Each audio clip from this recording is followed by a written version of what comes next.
জুতাটা পরিষ্কার কর।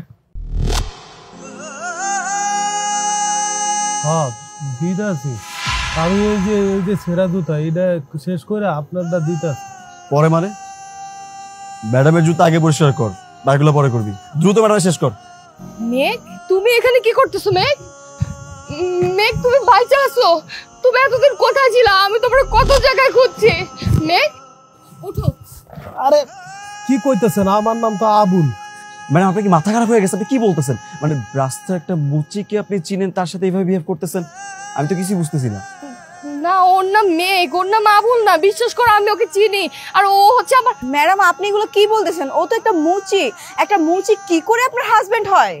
দেখো, তোমরা যেটা জানো না সেটা নিয়ে কথা বলো না। ওকে আমার চেয়ে ভালো কেউ চিনে না। আমি আমার হাজবেন্ডকে চিনবো না?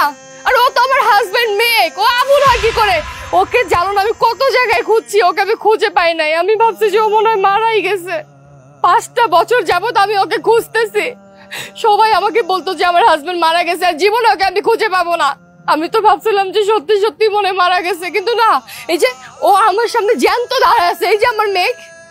ম্যাডাম আপনার মনে হয় রাতে ভালো মতো ঘুম হয়নি। আপনি কি বলতেছেন? মানে রাস্তায় একটা মুচি আপনার হাজবেন্ড? আপনি তো বলছিলেন যে আপনার হাজবেন্ড অনেক আগে মারা গিয়েছে। হ্যাঁ ম্যাডাম একদম ঠিক, আমারও এটাই মনে হচ্ছে। আর মানুষের সাথে তো মানুষের চেহারা মিল থাকতেই পারে। আমার মনে হয় না যে এটা আপনার হাজবেন্ড। একটা মৃত মানুষ কি করে আসবে বলেন তো আপনি? প্লিজ তোমরা আমার কথাটা একটু বোঝার চেষ্টা করো। আমি বলতেছি ও আমার হাজবেন্ড, আমি আমার হাজবেন্ডকে চিনবো না? আর হ্যাঁ, 5 বছর আগে হাওড়া ব্রিজ থেকে যাওয়ার সময় ব্রিজ ভেঙে পড়ে গেছে, তখন সবাই বলছে যে ও মারা গেছে, ওর লাশ খুঁজে পাওয়া যায়নি। কিন্তু এখন তো আমি নিজের চোখে আমার হাজবেন্ডকে দেখতে পাচ্ছি। আচ্ছা তোমাদের যদি পাগলামি মনে হয়, আমি বলি ওর পায়ে একটা চিহ্ন আছে, কাটা দাগ আছে, একটু পাটা চেক করো তাহলেই হবে। তারপরেও ম্যাডাম আমি অ্যাকচুয়ালি কোনোভাবেই মিলাতে পারতেছি না যে মানে রাস্তায় একজন মুচি আপনার হাজবেন্ড কি করে হয়। আর তাছাড়া আপনি যেভাবে বিহেভ করতেছেন আসলে আমার মাথায় কিছু ঢুকতেছে না। আমি আমার হাজবেন্ডকে চিনবো না? আমি যে মানুষটাকে ভালোবাসি, যার সাথে সংসার করছি, তাকে তো আমি দেখে চিনবো, এটাই স্বাভাবিক না? আমি বলতেছি এটাই আমার মেয়ে, আমার কথা তোমরা বিশ্বাস করো। তোমরা প্লিজ প্লিজ একটু চেক করে দেখো। আরে আমি তো বিয়ে শাদী করি নাই, আমার কোনো বউ নাই, আমার মা আছে। আপনি কি কইতেছেন? আর চিনতে পারতেছো না কেন? বাজান কি হয়েছে?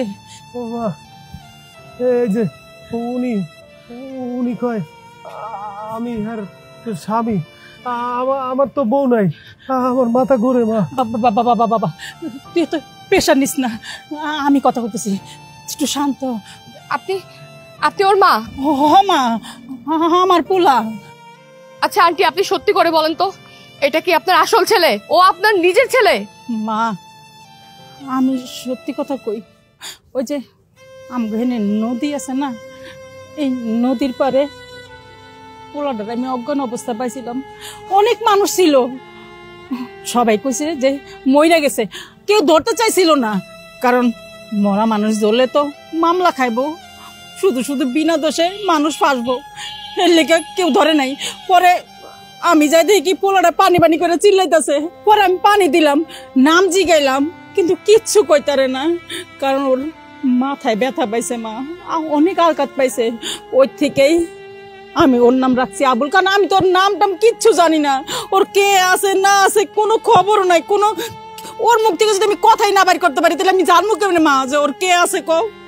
এর থেকেই আমি আমার পোলার মতো আমি ওরে লালন পালন করে চিকিৎসা করাইতেছি মা। আমি আবুল আর এটা আমার মা।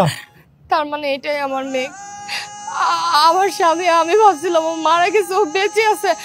মেঘ তুমি আমার সাথে চলো। মেঘা, আমি তোমাকে ছেড়ে আর থাকতে পারবো না, তুমি চলো আমার সাথে চলো। মা আমি এই মাতারির লাগে যাবো না, আমারে মারবো, আমি যাবো না। না বাবা, তোমার যাওয়া লাগবো না, আমার কাছে থাকবা তুমি। মা গো, আমি কই কি, তোমার যেহেতু স্বামী, তুমি কইতাছো ও তো তোমারে চিন্তাছে না, ওর মাথার স্মৃতি ঠিক নাই। মা তুমি একটু ধৈর্য ধরো মা, আল্লাহ যেন তোমার স্বামীরে মিলাই দিছে, ঠিকই তোমার স্বামী তোমার কাছে যাইবো। কিন্তু মা কয়দিন একটু ধৈর্য ধরো, আমি অস্তে ধীরে বুঝাই টুজায় তোমার স্বামীরে তোমার হাতে পৌঁছাই দিমু মা, পৌঁছাই দিমু। ম্যাডাম আমি কি বলি শুনুন, যেহেতু আপনাকে উনি চিনতে পারতেছে না, ওনার চিকিৎসা দরকার, সময় লাগবে। একটা কাজ করি না, আমরা চলে যাই, যেহেতু আপনি খুঁজে পেয়েছেন, ওনাকে তো হারাতে যাচ্ছি না আমরা, তাই না?